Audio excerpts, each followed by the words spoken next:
നിങ്ങളൊരു നിവിൻ പോളി ഫാനാണോ? Then let's talk about Bethlehem Kudumba Unit. മലയാളികളെല്ലാവരും ഒരുപാട് കാലമായിട്ട് ആഗ്രഹിച്ചുകൊണ്ടിരിക്കുന്ന ഒരു കാര്യമാണ് നിവിൻ പോളിയുടെ കംബാക്ക് എന്ന് പറയുന്നത്. പണ്ട് നമ്മൾ പ്രേമത്തിലും തട്ടത്തിമറയത്തിലും ഓം ശാന്തി ഓഷാനിലും കണ്ടൊരു നിവിൻ പോളി ഉണ്ട്. ആ ഒരു നിവിൻ പോളിനെയാണ് നമുക്ക് ബത്ലഹേം കുടുംബ യൂണിറ്റിലൂടെ തിരിച്ചു കിട്ടിയത്. പടത്തിലെ ലീഡ് നിവിനും അമിതയാണെങ്കിലും ഈ പടത്തിൽ സ്കോർ ചെയ്തത് വേറെ കുറെ ആൾക്കാരാണ്. അതിൽ മുന്നിട്ട് നിൽക്കുന്നത് നമ്മുടെ സുരേഷ് കൃഷ്ണയാണ്. സുരേഷ് കൃഷ്ണന്റെ ഒക്കെ കോമിക് ടൈമിംഗ് എന്ന് പറയുന്നത് ഒരു രക്ഷയില്ല. എൻ്റെ ഒരു അഭിപ്രായത്തിൽ പണ്ട് മുതലേ സുരേഷ് കൃഷ്ണ ഈ വില്ലൻ റോൾസ് ഒന്നും ചെയ്യേണ്ട ഒരാളേ അല്ല.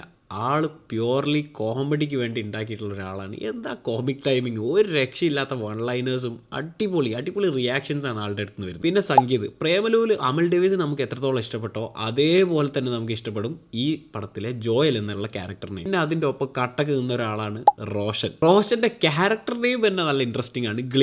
ഗ്ലിക്സൺ വരുന്ന സീൻസിൽ ഗ്ലിക്സന്റെ അഴിഞ്ഞാട്ടമാണ്. കോളേജിലൊക്കെ ഉള്ള ഒരു സീനുണ്ട്, എൻ്റെ അമ്മ ഒരു രക്ഷയില്ല. തിയേറ്ററിലൊക്കെ ഞങ്ങൾ ചിരിച്ച് മണ്ണ് പോയിരുന്നു. പൊതുവെ ഒരു ധാരണ ഉണ്ട് ഇപ്പം ഇറങ്ങുന്ന കോമഡി ഒന്നും അങ്ങനെ എല്ലാ ജനറേഷനിലുള്ള ആൾക്കാരും എൻജോയ് ചെയ്യില്ലെന്ന്. ഞാൻ സിനിമ കണ്ടുകൊണ്ടിരിക്കുന്നത് എൻ്റെ തൊട്ടപ്പുറത്ത് ഒരു അമ്മാമ്മ ഇരുന്നുണ്ടായിരുന്നു. അമ്മാമ്മയൊക്കെ ഈ റോഷൻ്റെ സീൻസൊക്കെ കണ്ട് ചിരിച്ചൊരു സൈഡായിട്ടുണ്ടായിരുന്നു. അത്രയും എൻജോയ് ചെയ്തിട്ടാണ് എല്ലാവരും കണ്ടത്. എല്ലാ ജനറേഷനിലുള്ളവർക്കും ഒരുപോലെ എൻജോയ് ചെയ്ത് ഇരുന്ന് ചിരിച്ച് കാണാൻ പറ്റിയൊരു പടമാണ്. ഒരു കംപ്ലീറ്റ് ഫാമിലി എൻ്റർടൈനറാണ്. Definitely do not miss this in the theatres. നിങ്ങൾ ഫാമിലി ആയിട്ടൊരു സിനിമ ആണ് ആഗ്രഹിക്കുന്നുണ്ടെങ്കിൽ, ഒരുപാട് ചിരിക്കണം എന്ന് ആഗ്രഹിക്കുന്നുണ്ടെങ്കിൽ, നിങ്ങളൊരു നിവിൻ പോളി ഫാൻ ആണെങ്കിൽ definitely go watch Bethlehem Kudumba Unit in theaters. Do not miss this. I loved the movie. Go watch this in the theaters. Bye.